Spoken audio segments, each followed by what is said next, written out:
Hey there, I'm Allen Firstenberg, And I'm Rizel Scarlett, and welcome to Two Voice Devs. Two Voice Devs. Rizel, thank you for joining us today. Good to meet you. And good to meet you too. Thanks for having me. That Two Voice Devs thing is so fun. We try to have fun on the show. So welcome to the show. Why don't you tell folks a little bit about yourself and kind of your career and how you got here? Yeah, so like I already said, my name's Rizel Scarlett, and I recently became a tech lead of open source developer relations at Block, particularly their open source section or department that they recently started. How I Very got cool. Yeah, I think it's fun. I'm excited and nervous. I'm like, oh my gosh, I've never been a tech lead before. So I think it's a cool journey for me. How I got into tech overall is I was originally studying psychology, not because I was really interested in it. I was just like, when you're in college or you was like, oh, You don't know what you want to do. I yeah. mean, psychology, sure. I opened up this book of majors and I'm like, that one looks cool. So that's what I was studying initially. And because I started to think more realistically as I was going through college, I was like, oh shoot, like college is a lot of money. And then people were telling me like you have to get like a master's to actually start making money in psychology. And I was like, oh no, like I'm not rich. So I started Googling what jobs make the most money and for a short amount of time. You, we laugh at that, but let's be honest. A lot of people do get into programming because, Yeah. hey, it's been a lucrative field. Yeah. There's nothing wrong with that. And I mean, that's how it started for me, but I stayed because I was like, I really like the problem solving and everything. So I went into IT at first and I worked at HubSpot and like a couple of banks. I'm like, this is fun. But I felt like I had reached the peak already with IT. I'm like, this is cool. What else do they have? And then I seen people coding and I'm like, I kind of want to get into that, but I didn't feel strong at math. But as I talked to other software engineers, they're like, you don't need that. And I'm like, oh, okay. Or you don't need to be super strong at math. Not that I don't need it at all. And I ended up doing a coding boot camp called Resilient Coders. It was like a free Mhm. coding boot camp for people of color. It was amazing. They actually paid us, which was crazy, unheard of. Yeah.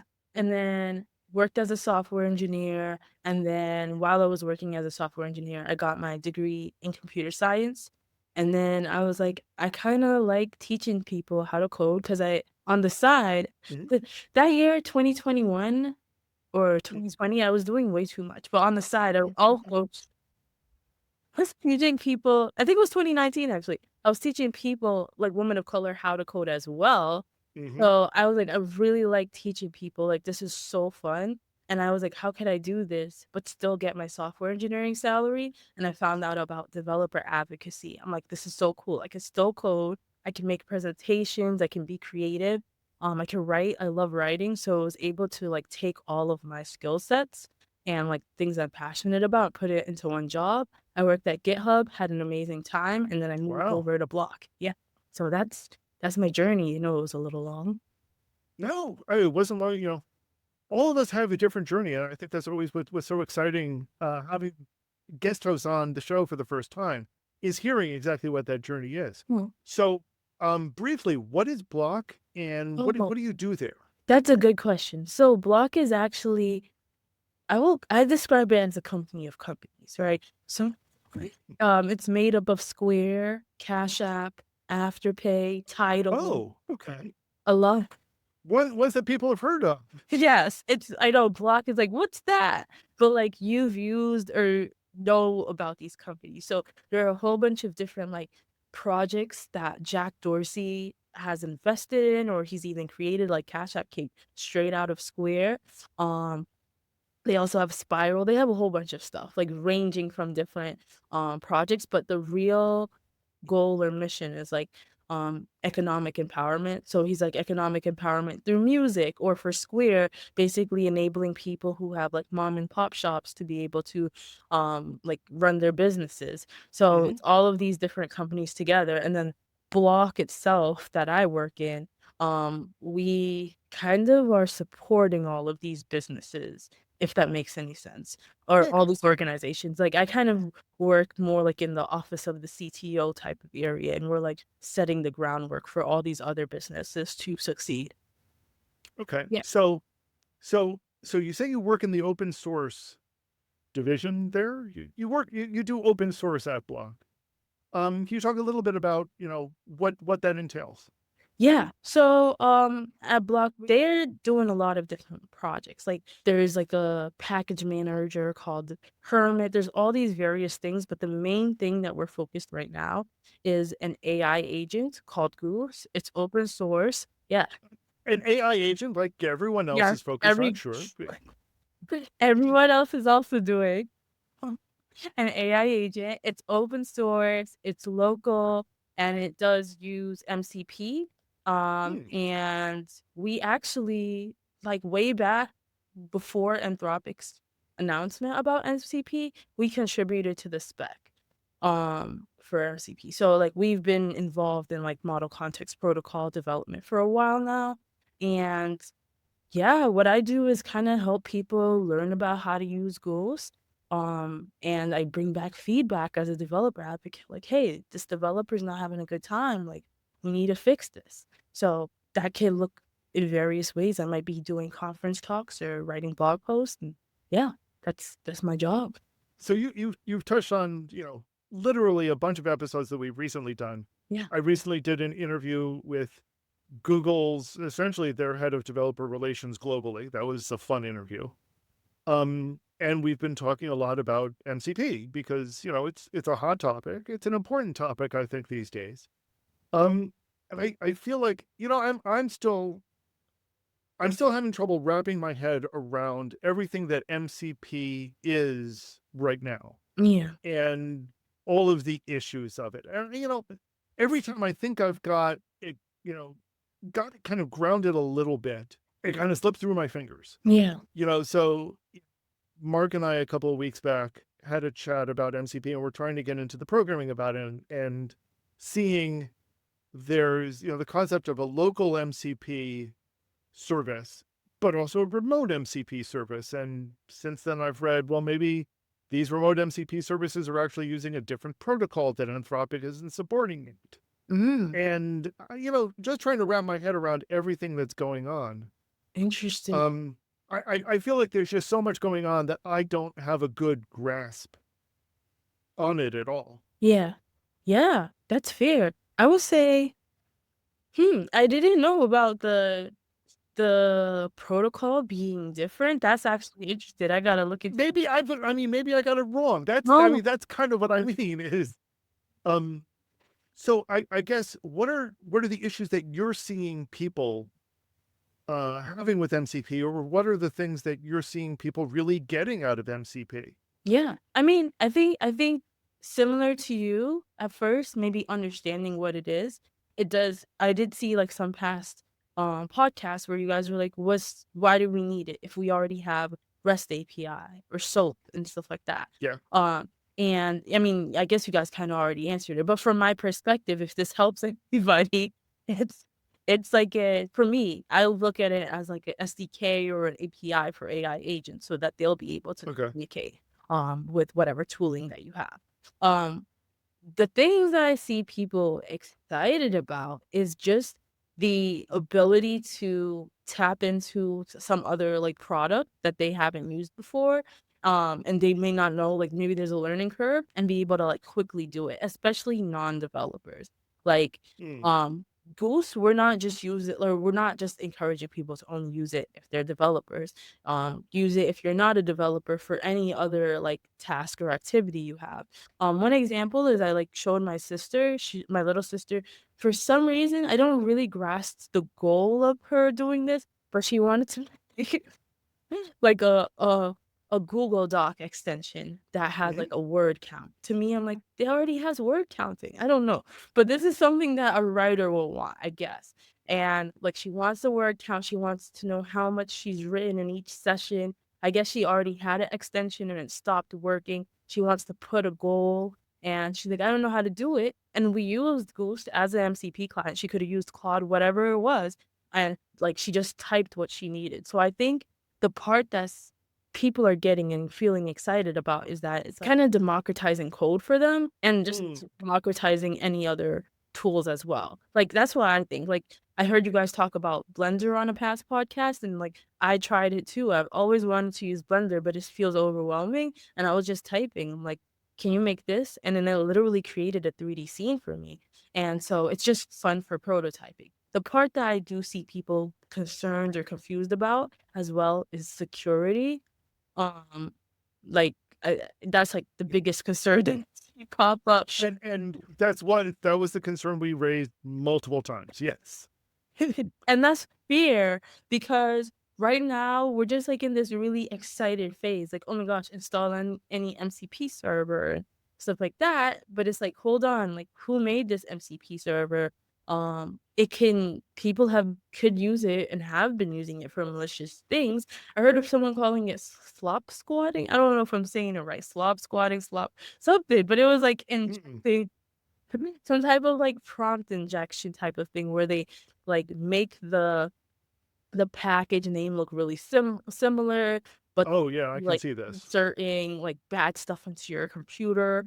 Yeah, I don't know. But there are some ways that I've seen to mitigate this. I know Anthropic put up like a security best practices, and I know that like different MCP clients can implement ways to protect people. So when like I'm using Goose as an example because I use that one the most. I mean, yeah. So what I know Goose implemented is like we have it like a area for administrators to have like an allow list. Like these are the MCP servers we allow. Just in case maybe a company is like, yeah, we want to use Goose, and then, So awesome. okay. Yeah. So when we talk when you said MCP servers we allow, Yeah. that phrase right there, because an MCP server is I feel like it's got a little few too many meanings to me. Do you Oh. mean like the plugins that you can install locally on your machine that Goose will now access? Or do you mean a remote MCP server so that there's this standard address of some sort? That Interesting. Yeah, I mean the plugin. But okay. from the way I understand the local and the remote thing is like I hope I'm describing this right. You can so you can have a plugin. Okay, for example, I'll use Square.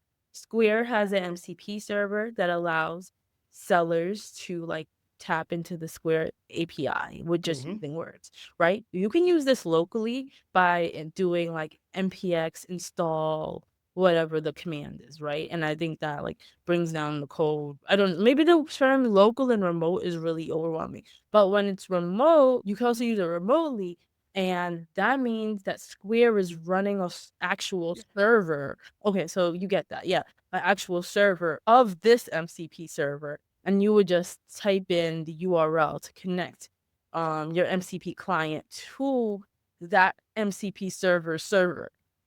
Okay, so right, and it's the server that's the kind of Yeah, the maybe tricky well bit here. meaning. I never said But I like local and remote. yeah. I think that works okay, or a local cloud, or Yeah. So the URL that you're giving it, are you giving it in Square's case, for example? Or does each Square user need to give it a unique URL? I guess is the question. And if No. not, how do you? I mean, this is where these questions start coming in. How do you securely identify who you are to the server? But when you plug it in, it leads you to an authentication page where you log in as like you use your username and password. Okay, and that's where you. Okay, Yeah. so when you do a local installation, as part of that, it's prompting you for your username and password that makes you do the remote that makes When you do the you're login. when you do the local, I believe you put in your API key and whatever environment variables are there. Oh, Yeah. But when it's remote, I've pasted it in and it like automatically opens a browser and it's like type in your username and password and I do. okay. So it does the OAuth authentication at Yeah. that point. Okay, that helps a lot. Um, I mean that help that helps me understand it a little bit more. Yeah. I feel like So that's one kind. So that's two of the security kind of questions that are there. Mhm. I guess the third one that is around is um there's a lot, and I do mean a lot, of plugins for Google Drive. Mhm. All of the ones that I've ever seen, first of all, they handle a very limited amount of Google Drive's features. Google Drive has a ton of features. Yeah. They almost all handle just like 3 or 4 of them. Yeah. They all run locally, Yeah. and they require you to put authentication information into the environment variable. Yeah. That seems like a security nightmare. Right now, we're just in this era of like, go ahead and make it, but I think it'll start to subside. So right now, what I see a lot of companies doing is they're building their own MCP servers. I usually trust those ones over the community built ones, if that makes any sense, right? Okay. Like if I see Google came out with their MCP server, I'm going to use that.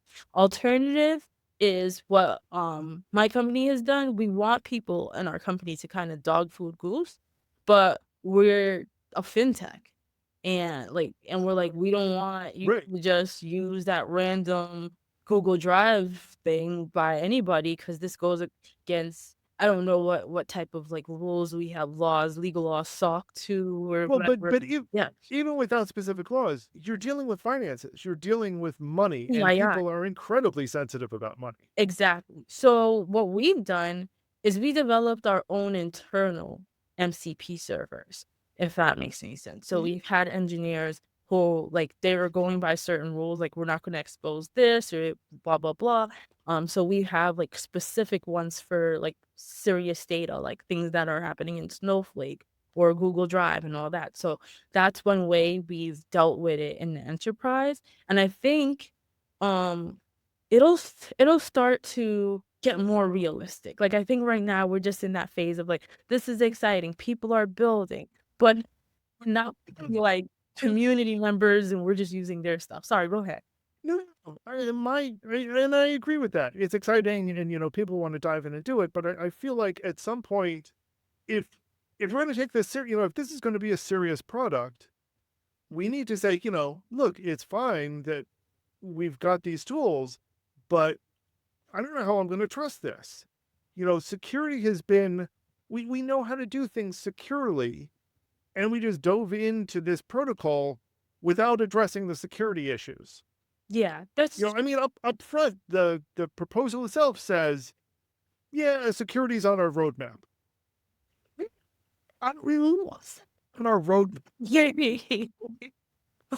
They did put out a security best practices recently, so it sounds like they're starting to check things. They're moving along, but I agree with you. I think it's in its infancy. So I think when people talk about it, they should present it as such. Like really emphasize that part. Like this is a baby protocol. We're still working on it. It's not in its mature state yet. And I think I'm thinking back to like my manager. She has this talk, and her name is Angie Jones. She has this talk about like API mashups. I don't remember mashups, but I guess they were around. Yes, Like maybe they. I'm sure it was alive, but maybe not using the computer. So I don't want to know. No, API mashups were a big thing as the rest as REST started just started becoming popular, and you had all of these APIs out in the wild without security. I would yes. point out. And people were doing some interesting stuff with it. Yeah. Where you could say, let me take the map API and, the API for some companies that were working here and, this API for payments, and I could mix them all together Yeah. and do unique things. And nowadays we take that for granted. We're like, of course you're going to use multiple APIs. How else are you going to get things done? Exactly. Um, And that's my point, is that it started off as like a community. I don't know what's the word, but like a whole bunch of things like just going on. And then it encouraged, maybe like if you had a Google Maps Craigslist mashup, and then it encouraged Google Maps to be like, maybe we should come up with an official API, have security and all that. So to me, maybe this is not the official way everything's going to be done, but it's going it's going to incite, it's going to start something new where companies are like, you know what, we are seeing a need for this. This is one solution, but it's not the ultimate solution. And we'll build up upon this. I don't know. No, that's right. So I think one of the things though that we've seen from the API, explosion, Mm. are that APIs are big and complicated things. Are you seeing the same kind of thing being reflected in MCP servers? That these MCP servers are exposing a lot of functions. Yeah. Yeah, and that it can be a bit of a problem too for the context length or window, if that makes Yes. sense. Yeah, like you said, Google Drive, you could do a lot of things with it. As soon as I turn on that MCP server or enable it, it's hard for me to have a long conversation or session within that AI agent. There is like ways to like turn off specific tools within that server, but it's a little bit annoying. So that's like one complexity that I see that needs to be worked on. But I wrote what we would now call an agent a year ago. Hmm. I had tools that were getting exposed um, for kind of an abstraction of a Google Sheet. So I was using the Google Sheet API under the hood, Ooh. but I was exposing only a few more abstract unifying concepts for them. So I had a concept for adding a row with certain data. And under the hood, that would add a row and copy some data and put your data in and do something. So it would make 3 or 4 API calls under the hood. Oh. And I abstracted that into something simpler. But even more than that, the API, the tool that gets exposed was what I would call a dynamic tool. So when you opened a spreadsheet, that tool reflected the structure of that spreadsheet Oh. and not anything else. And I'm kind of wondering, can MCP handle that? So, if I call a tool to open a file, would that now say, okay, now that you've opened a file, here are a bunch of other tools that are available on that file that are specific to that file? Mm. Is that something that MCP can support? And did I explain that well enough to even be able to answer that question? I think you explained it really well, but I don't know the answer. Like Okay. I wonder if that is possible. I mean, that's one of those things that I've been, that kind of, I've been a little bit hesitant to try it out Mm. because that's the kind of dynamic system that I need, but also that I think is important. So that we're not throwing 900 tools at the LLM and Mm. saying, here's 900 tools, but only like 10 of them Or work right now. yeah. In order to get the rest to work, you need to open a file first. Ooh. That's one of those questions that I feel like I've had. What other questions have you seen people asking about MCPs? What in your role as a developer relations, what kinds of questions are you getting? Hmm. I think we're getting I think I'm getting less MCP questions and more like, how do I do like, people wanna do everything locally, if that makes sense. Hmm. Yeah. Yeah, cause I guess cause we, like, promote Goose as local, and we're like, "Oh, yeah, you can connect it to local models." Then everybody's, like, very, very excited to do stuff like that. However, local models right now, they're not as strong as I Hmm. just they're not very there's not a lot that can handle tool calls. They have very small context windows. You often need like a really powerful machine to get it going. At least that's been my experience. I was excited about that too. So that's been like the main top question that I've seen from people. They're like, I want to use an MCP client locally and have this local model with me because then I can have like ultimate data privacy for whatever I'm doing. There's no Hmm. telemetry going up to any cloud. So yeah, that's been the main thing. So how are you kind of addressing that question with them? Yeah, I mean, good question. I chatted with like a Olama engineer on a live stream just to look at his process, but he kind of also admitted, like, where we still have a way to go. Every time I see a local model come out, I, like, try it out. So I think the engineers behind the scenes are working on, like, how can we balance this experience, and they're running benchmarks and stuff like that, and I see other companies doing the same, but my role is just trying as hard as possible so I can explain it like, "Hey, this is not where it needs to be as yet, I guess."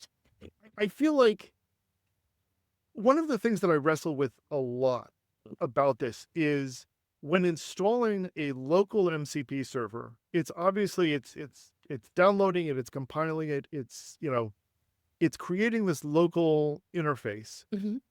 What kinds of, one of the ways I think I've phrased it in the past is you're installing it, you kind of have this not quite an operating system yet, but it's getting there. You've got an A you were we're kind of a prototype AI operating Oh. system, Yeah.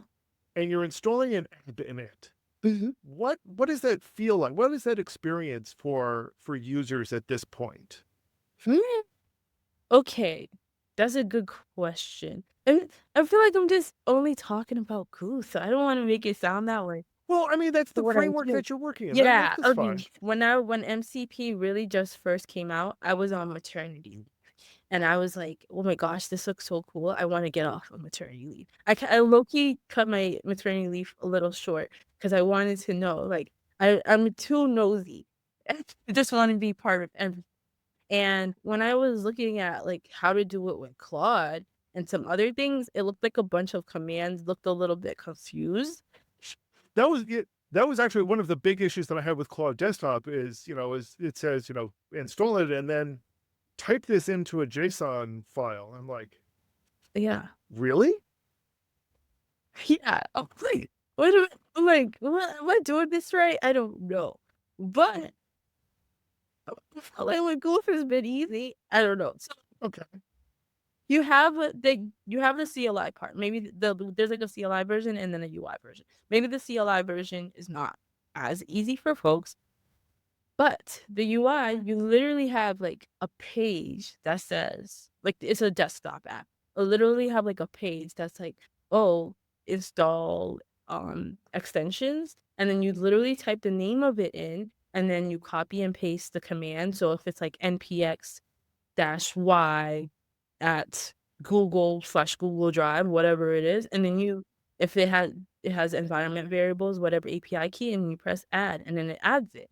And it could get even easier than that. A lot of people, you can literally make your MCP server installation into a deep link.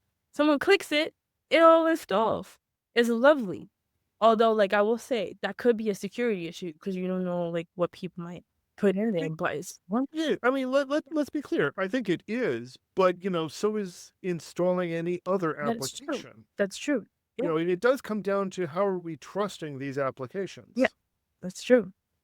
But that experience of the deep link, amazing. But yeah, it does come down to that, and there nee vetting needs to happen at some point in it. Whether it's the MCP client, whether it's the human, somebody needs to vet before things get installed. Yeah. So, what are some of the MCP servers that you've seen that are really good examples of MCP? Ooh, good question. I love this question. And let me, I guess the follow on to that is, are they local or are they remote? And have you seen good examples of both? Okay. I really like the pieces for developers MCP server. Maybe you don't know, you're not familiar. I haven't heard of this one. Okay, it's basically a company that's focused on what they're calling long-term memory context. And I guess it like I don't know how it works behind the scenes, but it tells you, like, what you were doing on your computer last. Like, you could even ask it, like, "What was I doing 9 months ago?" or whatever, but I often use it to, like, say, "Hey, where did I leave off in such and such?" It is a remote server, remote MCP server. I think the experience is pretty seamless. That's why I think it's a good example of an MCP server and a good, use case as well. So because you kind of skip over a lot of the other setup you would do within the actual pieces application, and you can just skip to doing it within your MCP client. Mhm. Uh, Let me see another one that I think is a good example. Hmm. And that one was called Pieces? Yeah, What was that called? pieces for developers Pieces for Developers, okay. call themselves. Yeah, yeah. Another one that I like. Oh, um, I guess I like a lot of the it's reading your computer type of thing. I don't know why. I think part of the reason why is because it's kind of, it's tapping into one of this, how does the system know what we're doing? Yeah. And, we saw, Microsoft had announced, what was that called? Microsoft Recall, Yeah. which was gonna be part of Windows, and that was a little bit scary. But it feels less scary when you're controlling it, when Yes. you get to plug it in. Yeah, yeah, when it's not just coming out of nowhere. Right. The other one I like is, like, a called computer controller, and it's like a built-in MCP server within Goose, but it's, like, using Apple script to do things, so you can just, like, have it open up your a browser, search the web, whatever you wanted it to do, and I think it's also helpful because, it can also do, like, create automation scripts for you. So for folks, I'm thinking people who are not technical, but they want something to be automated, they can just, like, hey, type to the through the FCP client and be like, "Hey, I wanna get this and this done. I wanna automate this experience," and it'll do it for you. And then the last one I like, I basically like any speech types of MCP server. That way I could talk and code. And when I worked at GitHub and we were experimenting with this thing, but it was basically like a voice version of GitHub Copilot. And I liked it because I'm like, this is accessible for folks. Like if you have like physical dexterity or you're Mhm. have like um visual impairment issues, like to be able to talk what you want to code is just amazing. That's it. That's Well, I'm laughing and smiling because after all, this show is called Two Voice Devs, all. and that's very much, along the veins of what we started as, was seeing, Oh, how do we as developers make audio controlled systems? oh yeah. How do we tap into Alexa and Google Assistant Yeah. to have audio conversations with them? And it's interesting when you hear that there's now an MCP plugin that starts to bring that around full circle. Yeah. I'm really curious to know more about that one. Yeah. I think it was made by my coworker. I want to make sure I'm calling it the right thing. I think he just called it Speech MCP. Yeah, and he, like, plugs it in via, like, some Python stuff. He, like, built it with Python. Once you plug it in, you can just talk and be like, "Hey, Goose," or whatever MCP client you're using, like, "Create this function for me. Open this file. Do this." And I always think that's so amazing because we don't think about those people that can't type, and there's times when you can't. Like, when I was on Mhm. maternity leave, I wanna code, but I have to hold my baby, so I'm like, I could just One put one of the big concepts that we used to talk about a lot, was what we would call temporary disability. yeah, So it's not that some people would always need to use voice, yeah, but sometimes when your hands are full yeah, and you need to turn the light on, don't want to, go over to the light switch, try to yeah, turn it and then on with your everything shoulder, falls your off. elbow, or whatever. You just want to say, turn the light on. Yeah, Um, or any of 100 other things that normally you would need to walk over and manually do. yeah, Being able to do that in your voice when you are sitting in a chair rocking a baby is just, it's powerful. It's mind-blowing. amazingly empowering. Yeah, I feel like my problem is, it's not that I don't think MCP is good, because I do think it's good. okay. I feel like it's a very small beginner solution. It's being hyped as this massive, Mm, full featured, complete and deliverable solution. And I just feel like the gulf between those two is huge. yeah, And I don't know how it's being navigated. mm, I see some of the security issues being addressed. mhm, And by security issues, I mean, both the security of an installation and the authentication and authorization questions mhm, being addressed. yeah, Um, I see them sort of talked about, but mostly talked about in the sense of, Yeah, MCP doesn't do that yet. Is it? And that's missing a lot.